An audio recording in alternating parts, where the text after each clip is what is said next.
نام مریم دورانی است. من باشنده ولایت قندهار می باشم و کسی هستم که اولین باشگاه ورزشی یا کلب ورزشی را به زنان در ولایت قندهار به نام ملکه ثریا ایجاد کرد.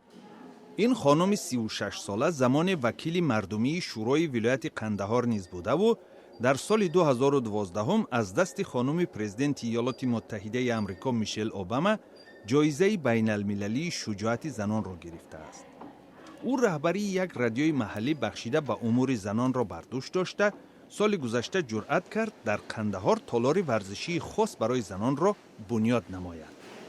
خب خانم‌ها عکس العملشون بسیار مثبت بود چون او ضرورتشان بود، ولی متاسفانه چیزی که مرا خیلی ناراحت ساخت عکس العمل مردای ما بودن، مخصوصا مردهایی که تحصیل کرده بودند، مردانی که در میدیا کار میکردند، کسانی که خودشان صاحب یک ایدئولوژی، یک ایده در جامعه میدانستند، کسانی که فکر میکردن خیلی روشن فکر هستند و با فرهنگ هستند.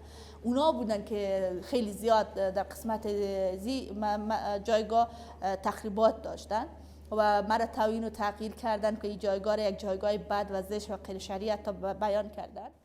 در بین سالهای 1996-2001 زمانی که طالبان افغانستان را تحت تصرف داشتند، زنان از حق تعلیم محروم بودند و بدون مرد همراه نمی توانستند از خانه بیرون شوند. این ترس و هراس هنوز هم از دل زنان بیرون نشده است. فاطمه یکی از 50 زن است که هر روز در این تالار تمرین می‌کند. بدون شک بدون ترس و هراس نیست. این موقعیت ما میفهمیم، شما میفهمین که امو هراس و ترس خود خصوصا در قشر خانوما داره است، اما بازم اگر از نگاه دیگه بهش نگاه کنیم که ورزش به تندرستی ما خوبه، بدن سالم نگاه میداره و انسان شاد و خرم نگاه میداره، باز امو ترس و هراس خود یک بغل مانده و امو هدف و امو ایده‌ای که داخلی کلاب میشیم و کلگیش از بین میره. در مناطق جنوبی افغانستان طالبان محافظه‌کار از نفوذ برخوردارند و اکثر زنان در کوچه های قندهار برقع می پوشند. ولی مردان همصحبت با خبرنگار ریترز میگویند که از ورزش زنان پشتیبانی میکنند. تالار ورزشی زنان باید زیر مأموریت زنان قرار گیرد. مردان نباید به تالار وارد شوند زیرا زنان در آنجا لباس عوض میکنند.